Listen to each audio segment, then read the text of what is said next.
stuntingnya tinggi-tinggi kan umumnya daerahnya juga memang banyak daerah yang remote area gitu. Iya. Jadi itu ya yang jadi. Itu juga berpengaruh karena mungkin kalau dihamil kadang-kadang hamil aja nggak tahu perutnya udah hamil gitu.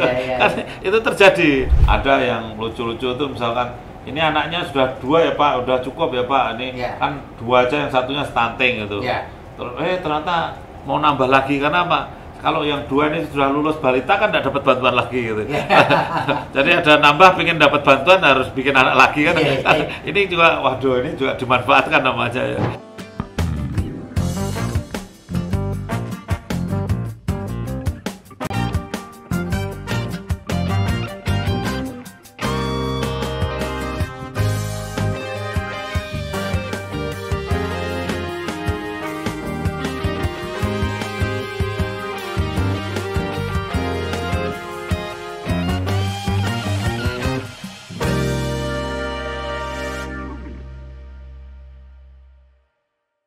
Assalamualaikum warahmatullahi wabarakatuh. Salam damai sejahtera buat kita semua. Om Swastiastu, Namo Buddhaya, dan salam kebajikan. Saya Febi Mahendra Putra, Direktur Pemberitaan Tribun Network. Kali ini saya akan ngobrol dengan Dr. Hasto Wardoyo SPOG. Beliau adalah Kepala Badan Koordinasi Keluarga Berencana Nasional BKKBN. Kita akan ngobrol seputar stunting. Karena apa? Karena dalam pidato yang dilakukan oleh Presiden Joko Widodo dalam forum Forkompinda ya, yang dilakukan di Sentul 2 hari yang lalu, Presiden kembali menekankan mengenai pentingnya bagaimana negeri ini mengurangi atau meminimalkan stunting di Republik ini. Di tahun 2024 ke depan targetnya adalah 14%. Oleh karena itu kita akan ngobrol dengan Pak Hasto Wardoyo mengenai progres dari apa yang menjadi tujuan atau program dari Presiden Joko Widodo. Assalamualaikum Pak. Waalaikumsalam warahmatullahi wabarakatuh. Terima kasih Pak Hasto. Saya kepingin dapat penjelasan lah, cerita lah dari Pak Hasto mengenai progres dari stunting Pak. Ya, penanganan stunting seperti yang juga disampaikan oleh Presiden Joko Widodo beberapa waktu yang lalu di Sentul, bahwa beliau bertekad dan memerintahkan supaya jajaran pemerintah, tentu saja BKKBN juga, untuk bisa mencapai target itu Pak. Gimana Pak progresnya sekarang Pak? Ya jadi kan begini ya ceritanya, Pak Presiden kan sudah mengamanahkan Perpres ini. Perpresnya nomor 72 tahun 2021 tentang percepatan penurunan stunting. Nah sejak Perpres itu dibuat, kemudian kami BKKBN sebagai koordinator membuat namanya RAN Pasti, Rencana Aksi Percepatan Penurunan Angka Stunting. Kemudian setelah itu kita bentuk infrastrukturnya dari pusat sampai daerah. Dalam hal ini katakanlah struktur dari organisasi manajemen untuk percepatan penurunan stunting itu kita bentuk.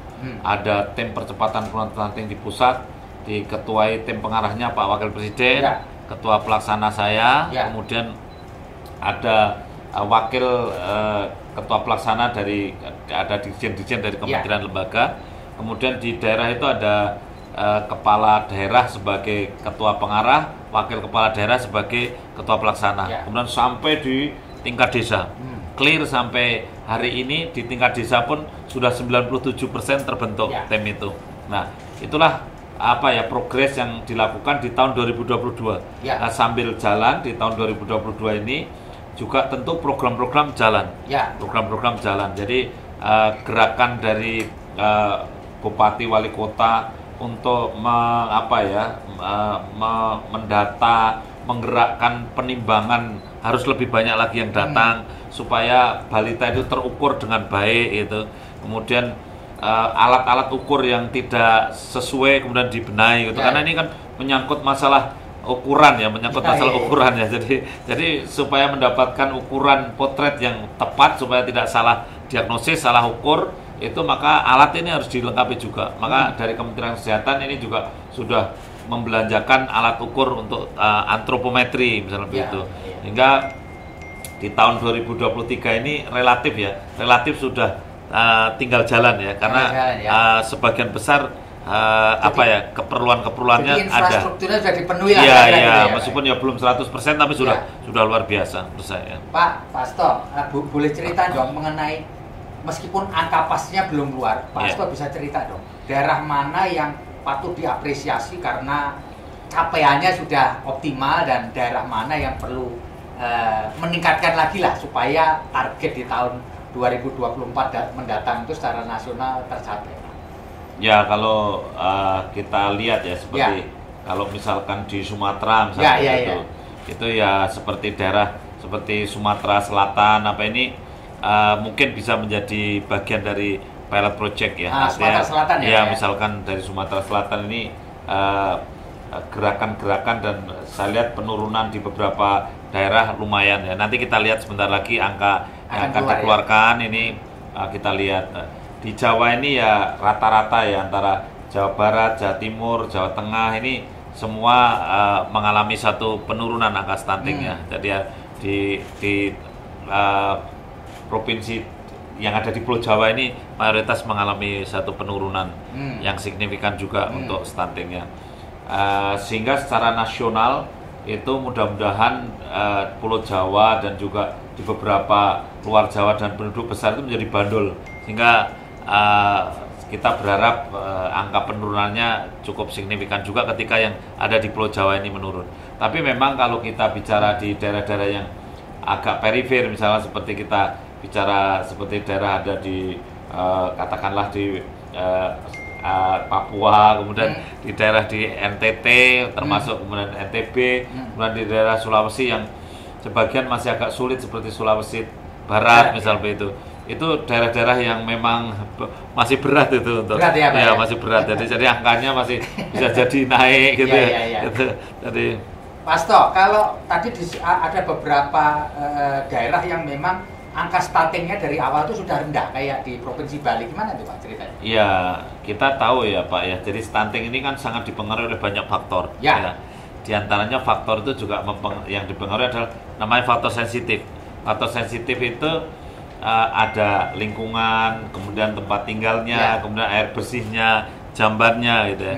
Sedangkan kalau faktor spesifiknya itu kan ya gizinya, ya sehatnya badan, sakit atau tidak, itu hal-hal yang sifatnya spesifik ya. Nah, daerah-daerah seperti katakanlah Bali, Yogyakarta, kemudian DKI ini kan stuntingnya cenderung rendah, gitu, rendah. Nah, karena memang secara umum lingkungannya mungkin Bapak bisa lihat ya, mungkin Bali itu lingkungannya ya mayoritas mungkin sarana air bersihnya ya ada, kemudian rumahnya yang kumuh juga mungkin praktis tidak banyak, ya kemudian juga katakanlah jamban saya kira di Bali daerah turis ya, jadi sudah hampir tidak ada orang BAB di sungai kan. Jadi kan itu bisa dibayangkan ketika dibandingkan dengan daerah tertentu di luar Jawa yang masih ada yang BAB di sungai, kemudian di Jawa aja juga ada di daerah yang masih BAB di sungai. Ini kan beda sekali, sehingga faktor penyebabnya seperti itu diantaranya. Pak Hasto, sebenarnya apakah benar bahwa pemantauan angka stunting itu bisa dilakukan lewat aplikasi tertentu tuh Pak?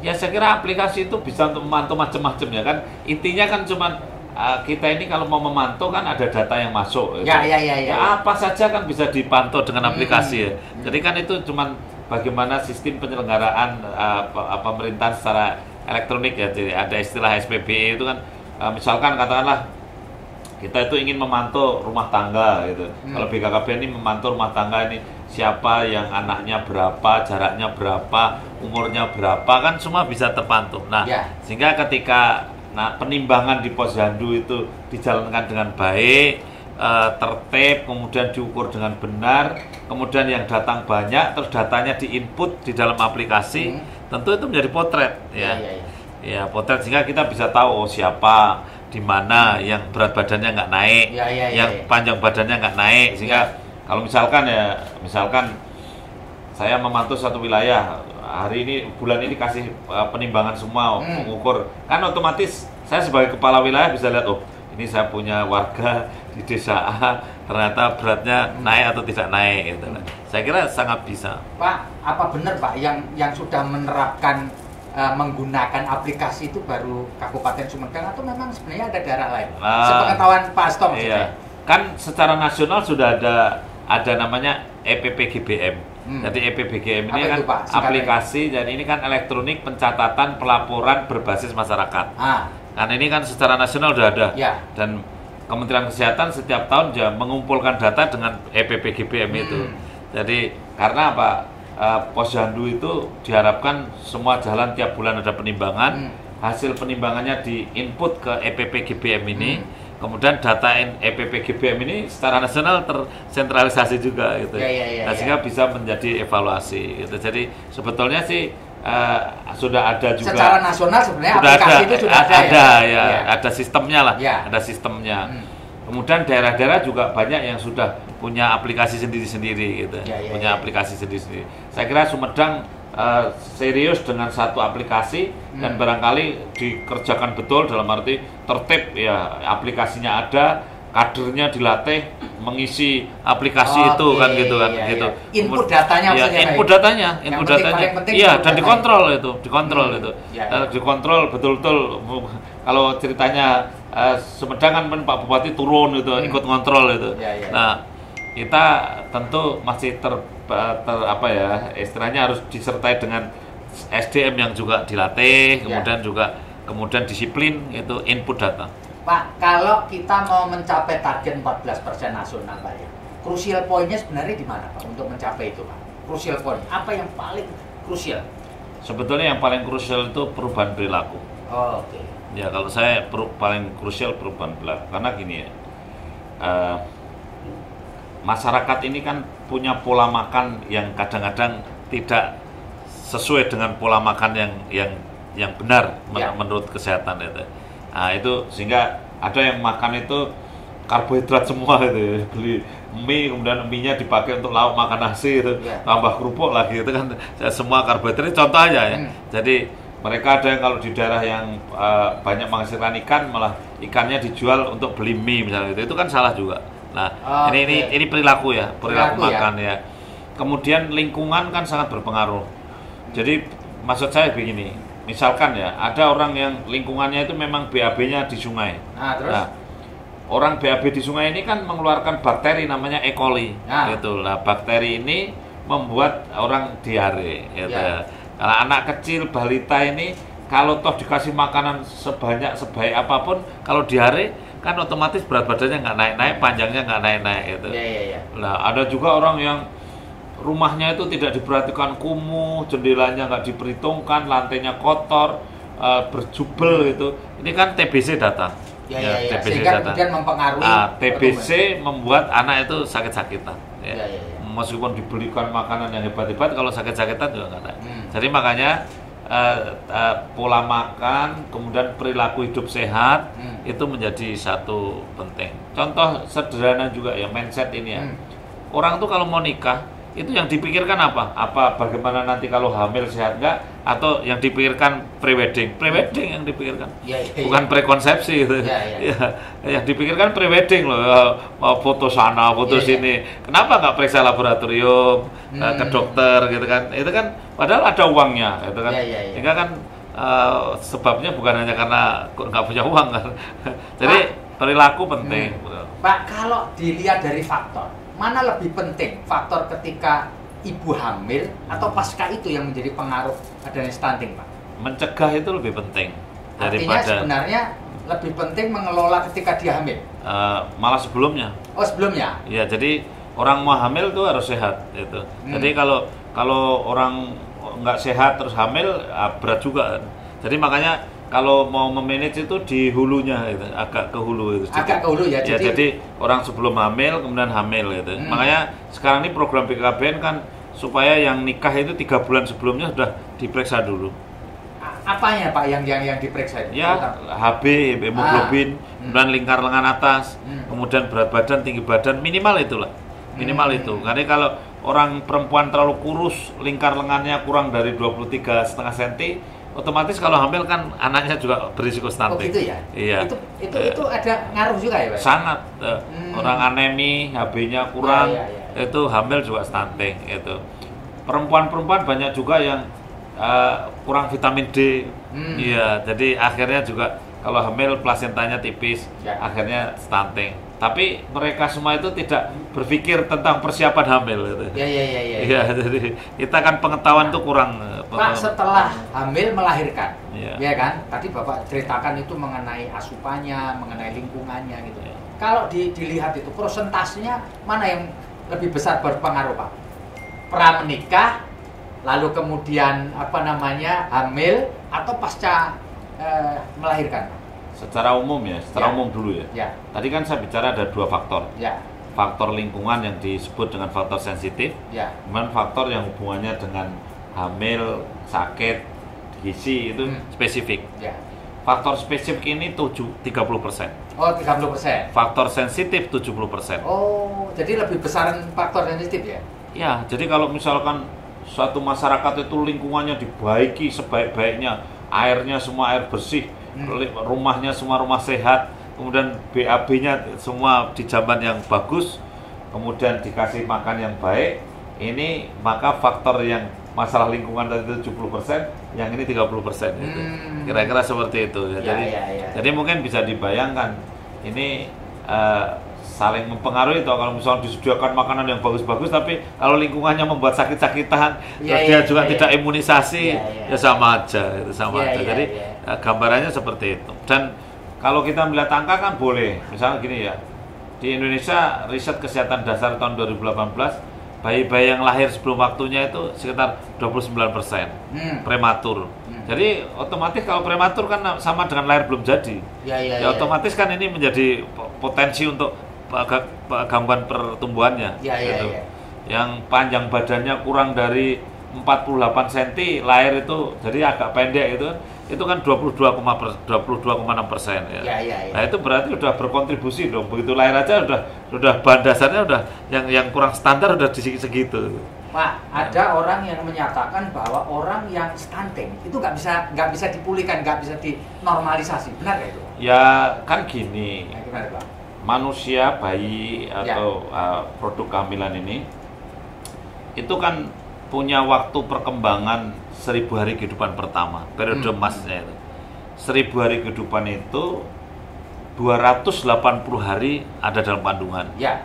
Kemudian 720 harinya di luar. Jadi 280 di rahim, kemudian sisanya 720 di luar. Nah, totalnya dari 1000 hari. Makanya kalau orang awam nih bilang hamil itu 9 bulan 10 hari gitu. Itu sebetulnya ya salah sebetulnya. Yang benar gimana yang benar? Lah yang betul orang hamil itu ya 280 hari. 280 hari itu jangan dibagi bulan, tapi dibaginya minggu. Jadi kalau 280 dibagi 7 karena seminggu 7 hari, hasilnya berapa? 40 persis itu. 40 minggu. Tapi orang awam kan dibaginya 30 karena 1 bulan itu dianggap 30 hari. Ya kalau 280 dibagi 30 ketemunya 9 sisa 10. Karena 9 kali 30 270 itu salah gitu. Karena apa? Semua bulan tidak 30 hari. Februari gimana? Kan hamil itu juga pakai Februari, Maret, April kan gitu kan. Bukan pakai 30 terus. Nah, makanya 1000 hari itu di dalam itu 280, di luar 720 lah. Tolonglah di 1000 hari ini adalah masa untuk mencegah stunting. Nah, kalau begitu sudah 1000 hari, ubun-ubun bayi itu udah menutup, ubun-ubun anak udah menutup. Jika kalau mau menambah volume otak itu sudah nggak begitu banyak. Jadi setelah 1000 hari nggak ngaruh. Artinya kita nggak bisa merecovery kembali. Sulit. Jadi 1000 hari itu betul-betul template yang penting gitu. Jadi karena kalau 1000 hari ini waktu tulang tengkorak itu menutup, kemudian sel-sel otaknya itu segitu gitu, sudah given itu ya akhirnya pertambahannya sudah tidak banyak. Makanya orang stunting itu kemudian potensi untuk menjadi tinggi itu juga tidak optimal. Kemudian potensi untuk menjadi cerdas juga tidak optimal. Jika orang stunting itu jadinya pasti pendek, tapi pendek belum tentu stunting. Kan itu supaya tidak dibalik ya. Stunting pasti pendek belum tentu stunting. Stunting itu ya pastilah pertumbuhan kecerdasannya tidak optimal. Tapi orang yang tidak cerdas ya belum tentu terus langsung stunting kan belum tentu kan sebab tidak cerdas kan banyak. Nah, tapi orang stunting ini jadi punya nasib yang kurang bagus karena tinggi badannya kurang, mungkin mau jadi tentara, mau jadi polisi ya berat itu. Kemudian yang kedua, kemampuan bersaing secara intelektual skill-nya juga kurang. Tambah satu lagi, besok di hari tua umur 40, 45, orang lain masih sehat, dia sudah sakit-sakitan. Pak, jadi kesimpulannya, orang yang sudah terlanjur stunting udah nggak bisa diapa-apain? Ya kalau udah 2 tahun udah stunting kan ini udah bakat, udah ditentukan. Template-nya udah jadi. Nah, mengelola orang ini terus diapain ini, Pak? Ya distimulasi, dioptimalkan. Ya, jadi kan cuman bisa dioptimalkan. Dioptimalkan, tapi kan dia di recovery sudah nggak bisa. Ya kan dia sudah template sudah terbentuk ya, dalam arti gini. Oh ini besok ya masih tambah tinggi, masih itu. Tapi tambah tingginya itu tidak seperti kalau kemarin tidak stunting dong. Ya, gitu ya, kan. ya, Paham ya. tuh sih kan? Jadi ini anak ini begitu sampai umur 2 tahun kurang makan, suboptimal health, suboptimal nutritional, mungkin juga suboptimal parenting gitu ya. Akhirnya anak itu tidak optimal sampai 2 tahun. Sehingga template-nya terbentuknya tidak optimal. Ternyata anak ini besok tingginya tidak bisa seperti semula yang kalau dia tidak stunting gitu loh Pak. Tapi masih tambah tinggi dong. Sehingga tetap dikasih makan, dirawat yang baik supaya tetap dia juga tinggi, tapi tingginya kan tidak seperti yang diharapkan semula. Pak, kalau begitu orang yang stunting ini IQ-nya pasti di bawah rata-rata ya? Ya, sulit bersaing dengan pada umumnya lah. Ya, memang gagal tumbuh ini gagal dalam arti kemampuan intelektualnya, juga gagal dalam arti fisik perkembangannya. Pak, kalau boleh tahu dari pengetahuan Bapak, dibandingkan dengan negara-negara lain ya, pasti di negara lain juga stuntingnya ada. Di Republik ini sebenarnya berada di posisi mana? Ya kalau di Asia kan kita memang masih, kalau ada yang mengurutkan 6 itu ya kita urutan nomor 2 ya, artinya kita itu di atasnya sedikit, misalkan seperti Timor Leste gitu ya. Tapi kalau dibandingkan dengan Thailand kita di bawahnya gitu, artinya lebih banyak stuntingnya gitu. Kita lebih banyak dibandingkan Vietnam yang ya kita masih lebih banyak sedikit. Jadi itu kalau dibandingkan Malaysia jelas kita lebih banyak juga gitu ya. Jadi artinya kita cobalah dengan tetangga-tetangga yang dekat yang kira-kira merdekanya ya tidak jauh-jauh dari kita. Tapi kalau itu kan istilah apple to apple ya. Jadi kalau dibandingkan itu kita pun sudah lebih tinggi kita stuntingnya itu. Makanya itulah yang membuat Bapak Presiden serius ya bahwa stunting ini harus turun. Nah, karena memang dibandingkan dengan negeri kita tetangga-tetangga jiran ini kita masih tinggi gitu ya, kira-kira gitu. Ya kira-kira. Jadi masih lebih tinggi ya. Jadi makanya kita prihatin lah, dan kita percaya Indonesia itu harusnya bisa. Karena apa? Karena sumber daya alam kita melimpah. Jadi dan untuk mengatasi stunting kan protein hewani kita tidak kurang, ikan banyak ya, telur juga banyak ya. Jadi sebetulnya kan sumber daya kita melimpah gitu. Tinggal tadi di samping kita menambah ilmu pengetahuan, kemudian mindsetnya bisa berubah, perilakunya berubah, sudah lumayan sebetulnya ya. Pak, Bapak bisa cerita nggak progres yang sudah dilakukan BKKBN sebagai frontliner untuk mengurangi tingkat stunting itu? Wujudnya apa saja Pak? Ya, BKKBN tadi sudah saya cerita di depan ya, bahwa kita membuat infrastruktur sampai ke daerah itu kan kita. Kemudian BKKBN merekrut tim pendamping keluarga sebanyak 600.000 orang. 600.000 orang. Itu supaya dia mendampingi keluarga yang mau nikah, keluarga catin ya, kemudian yang hamil, kemudian yang melahirkan. Jadi di desa-desa itu sudah ada tim pendamping keluarga sekarang ini. Jadi kalau ada yang mau nikah itu ada tim pendamping keluarga yang mendorong untuk kamu periksa dulu gitu. Kamu periksa, karena itu penting toh. Kemudian kalau dia sudah hamil, ada tim yang mendorong, kamu harus segera periksa hamilnya berapa bulan, nanti bayinya di USG gitu. Itu kan harus ada tim provokator di daerah. Nah itu BKKBN itu. Karena BKKBN itu makomnya ya merubah mindset ya dari demand creation. Jadi makanya kalau dulu BKKBN itu kampanyenya, ayo 2 anak cukup, 2 anak cukup, 2 anak cukup seluruh Indonesia itu. Nah kalau sekarang kampanyenya, ayo kalau anaknya harus sehat, kalau mau hamil direncanakan gitu. Kemudian BKKBN juga merekrut generasi muda, jadi yang namanya generasi berencana. Itu satu desa kita rekrut 2 orang, jadi seluruh Indonesia ada anak-anak muda yang dia bisa menjadi duta generasi berencana. Jadi kalau orang-orang tua seperti saya ini kalau ngomong sama remaja kan sering kehabisan kosakata ya. Jadi tapi kalau yang ngomong sesama remaja teman sebaya kan bagus, jadi duta genre. Nah, kalau saya bilang, jangan kawin usia muda ya, kawinnya paling cepat usia 20 tahun gitu. Kemudian tapi ya kawinnya jangan tua-tua loh, perempuan jomblonya jangan lama-lama gitu. Kalau perempuan kalau lebih dari 35 tahun kan juga hasilnya nggak bagus, bayinya juga resiko juga gitu. Nah itu kan kalau yang ngomong itu teman sebaya kan lebih enak. Iya, jadi makanya kita terus membentuk duta genre juga. Pak Asto sepanjang mengepalai BKKBN lalu diberi tugas untuk stunting ini Pak, pernahkah Bapak mengalami satu anomali atau cerita lucu mengenai apa saja yang telah dilakukan jajaran BKKBN sampai ke daerah-daerah untuk melakukan proses bagaimana kita bisa mengurangi angka stunting? Ya, kadang-kadang yang anomali itu tadi. Jadi orang itu sebetulnya mampu secara ekonomi, tapi dia itu justru tidak menggunakan kemampuannya itu untuk memperhatikan stunting itu. Nah, contohnya misalnya begini, ada orang yang dia itu merengek-rengek untuk minta PKH gitu ya, untuk dapat program keluarga harapan, dapat bantuan sebulan 500.000 kurang lebih kan gitu ya. Tapi ternyata setelah dapat bantuan itu terus dia kredit motor gitu. Tapi sebelum dapat bantuan dia tidak kredit motor itu.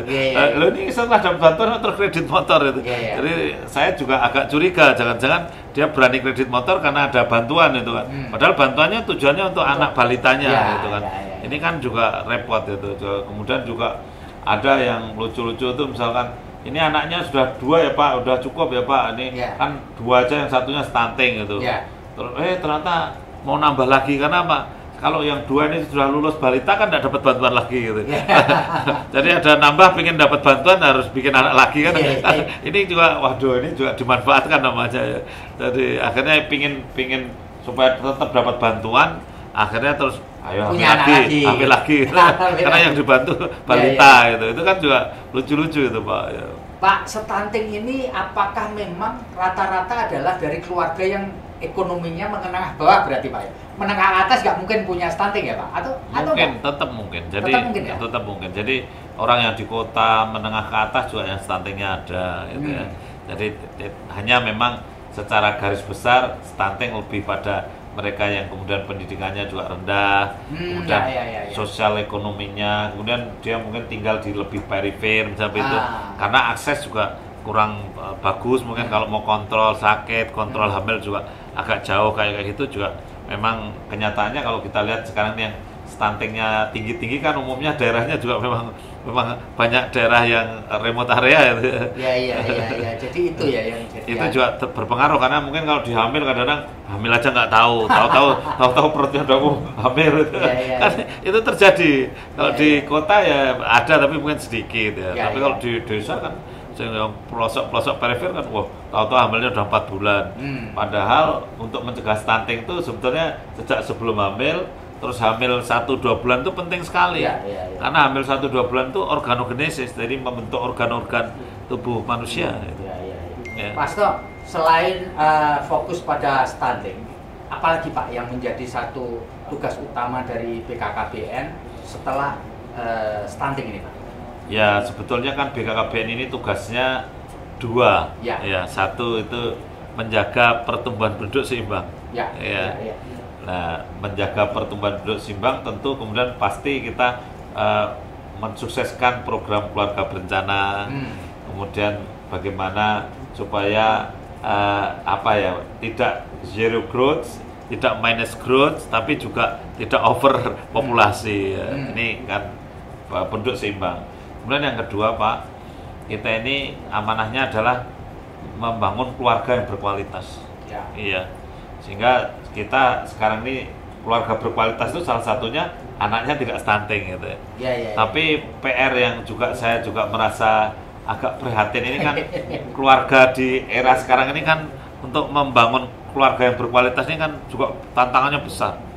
Sekarang katakanlah perceraian tinggi ini. Kawin pada usia muda juga masih banyak. Kemudian hamil di luar nikah juga ada. Ini kan menjadi tantangan bagaimana kita mewujudkan keluarga berkualitas. Nah dari pertumbuhan penduduk yang seimbang, keluarga yang berkualitas, harapannya kemudian BKKBN itu mensukseskan dalam pemerintah ini dalam mendapatkan bonus demografi. Nah itu yang kemudian karena Indonesia ini melewati periode mulai dari sekarang sampai tahun 2035 kira-kira itu periode kesempatan emas untuk mendapatkan bonus demografi. Karena jumlah penduduk yang usia sehat, usia kerja jauh melimpah dibandingkan penduduk yang balita maupun yang tua gitu. Nah, tapi ingat nanti di 2035 ke sana sudah terjadi banjir orang tua ini. Iya, banjir orang tua. Iya, aging population istilahnya. Nah, ketika kebanjiran orang tua ini kan bebannya berat. Nah, tapi kalau kita mau memanfaatkan katakanlah pertumbuhan ekonomi bagus, kemudian pendapatan per kapita naik, ya kesempatannya di bonus demografi ini. Iya.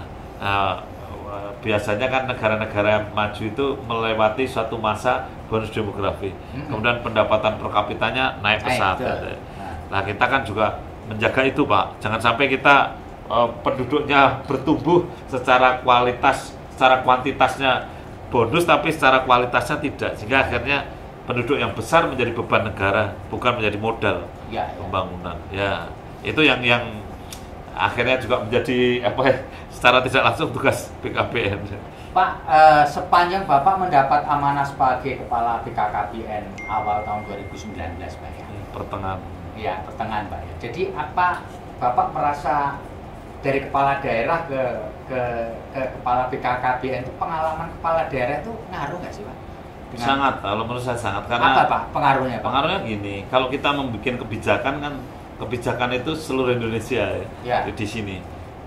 Banyak saya jumpai orang-orang yang belum pernah di daerah itu kalau membuat kebijakan itu tidak membayangkan jadi orang daerah itu. Oh gitu. Jadi banyak orang yang selalu di Menara Gading hidupnya, jadi di atas terus gitu, tidak pernah merasakan hidup di desa, tidak pernah tahu tentang dinamika di kantor desa, tidak pernah mengetahui bagaimana ruwetnya di masyarakat itu. Jika kalau bikin kebijakan sering tidak matching, tidak membumi gitu, tidak membumi ya. Nah, kalau saya juga bukan apa ya, tapi saya kalau mau bikin suatu kebijakan mesti yang saya pikirkan 2-3 kali ini bisa nggak dilaksanakan di bawah itu loh. Jadi karena saya bayangkan, wah ini kepala desa kayak apa gitu, repotnya, ribetnya gitu kan. Di daerah juga saya tahu anggaran di daerah itu periodisasinya APBD, kapan disahkan paripurnanya, kapan KUAPPS-nya, saya tahu lah. Iya, karena pengalaman. Jadi kalau seperti sekarang ini, orang stunting ini di data, kemudian setelah itu diusulkan APBD. Waduh, kalau orang yang belum tahu tentang bagaimana mekanisme APBD ya enak aja ngomong gitu, tapi kalau sudah tahu, aduh, kalau stuntingnya ditemukan sekarang, Pak, misalnya sekarang bulan Agustus, terus setelah itu mau diusulkan kapan, Pak? APBD-nya udah diketok bulan Juni, gitu. APPS-nya sudah diketok bulan Juni, Musreng Bankdesnya sudah diketok bulan sebelumnya, gitu. Anda bisa bayangkan stunting yang ditemukan bulan Agustus September, berarti tahun depannya aja belum terurus dong. Kalau pakai mekanisme APBD gitu. Disangkanya di daerah itu langsung begitu ketemu langsung bisa masuk anggaran, nggak bisa.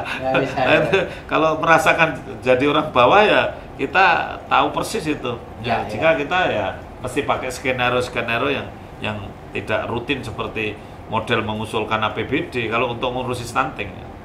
Pak, sebenarnya kan program ini mau tidak mau, suka tidak suka kan harus berkolaborasi dengan para kepala daerah. Iya, harus iya. Ada nggak, Pak, crucial point ketika harus berkoordinasi dengan kepala daerah, karena Bapak juga pernah jadi kepala daerah kan gitu. Ada nggak, Pak, crucial point-nya, Pak? Iya. Atau hambatannya atau barrier-nya, Pak?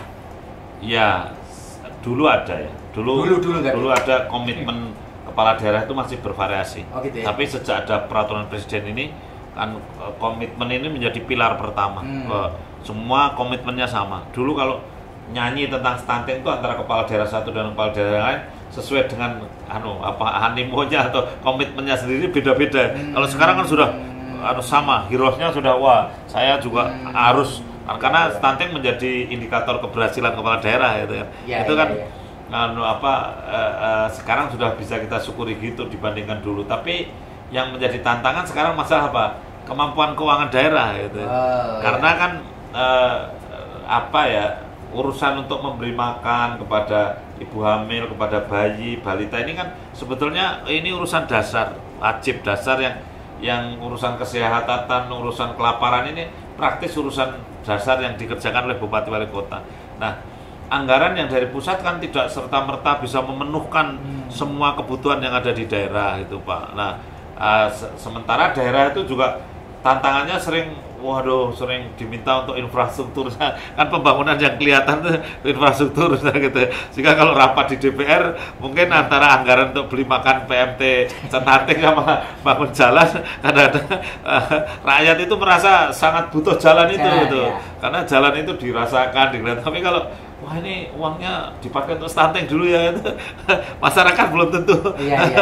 Karena ini yang menjadi tantangan kalau tadi ditanya tantangan ini. Makanya tadi kita rapat dengan kepala daerah dan 6 kepala daerah ya, mereka yang ruang fiskalnya itu cukup rendah ya, memang merasa waduh ini gimana ya uang untuk memberi makanan tambahan ini juga perlu memikirkan uangnya dari mana, karena uangnya sudah habis dipakai untuk keperluan-keperluan yang lain, dan biasanya kan sebelum ini digerakkan secara serius kan mungkin keperluan untuk stunting ini nomor kesekian gitu. Ya.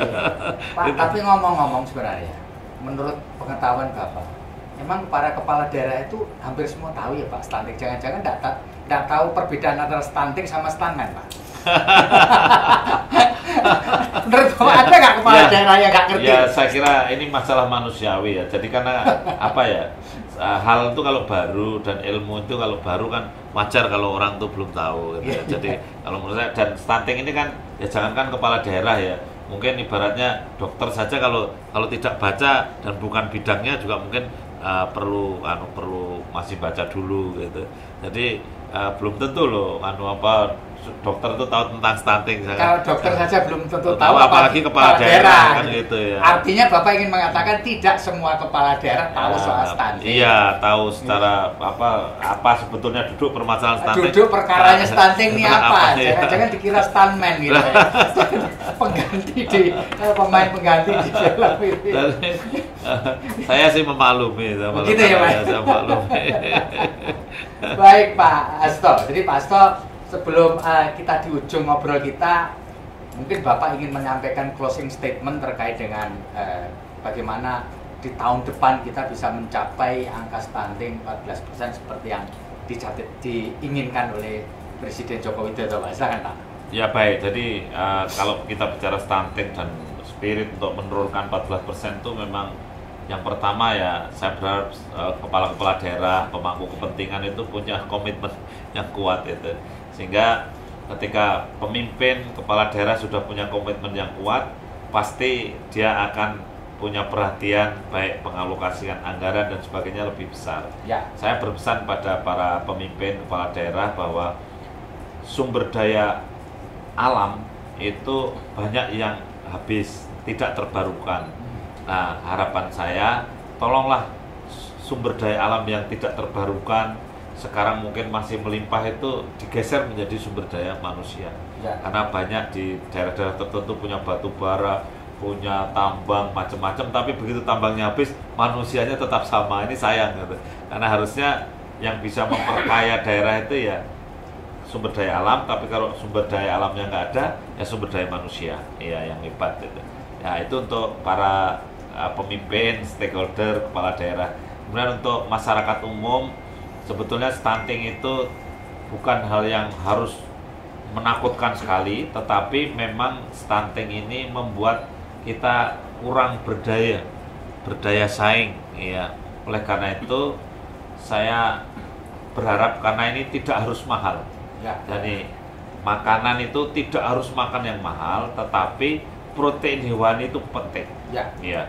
Tidak harus ikan yang mahal-mahal, ikan tuna, ikan apalagi itu salmon atau apa, tidak harus. Ikan kembung aja udah bisa mencegah stunting. Telur bisa mencegah stunting. Intinya protein hewani itu penting. ASI juga penting gitu. Jadi sebetulnya tidak semua harus beli. Sayur mayur banyak di lingkungan kita. Karena itu marilah kita rubah pola makan kita yang betul-betul makan yang mengandung gizi yang baik, yang untuk mencukupi anak kita. Yang terakhir, jangan hamil kalau tidak direncanakan dengan baik, ya. Artinya hamil itu jangan sembarangan, kan ada orang, sudahlah ya, nanti kalau hamil ya syukur dah ya. Kan ini kan agak serius. Kalau bisa kalau hamil jangan main-main, kalau main-main jangan hamil lah gitu. Jadi, artinya ya kalau hamil itu serius itu, ya memang direncanakan, kemudian supaya ibunya sehat dulu. Gitu. Jadi kalau hamil jangan main-main, kalau main-main jangan hamil. Ini lucu banget. Baik, terima kasih Pak Hasto Wardoyo, Kepala BKKBN yang sudah ngobrol panjang lebar, dan rasanya ini juga suatu pelajaran baru buat kita mengenai stunting. Saya mengucapkan terima kasih Pak Hasto terkait dengan apa yang sudah dijelaskan, dan semoga kita semua bisa memberikan dukungan untuk mencapai angka stunting 14% di tahun 2024. Demikian Tribuners, saya Feby Mahendra Putra pamit undur diri. Assalamualaikum warahmatullahi wabarakatuh. Salam damai sejahtera buat kita semua. Shalom, Om Santi Santi Om, Namo Buddhaya, dan salam kebajikan, dan jangan lupa bahagia.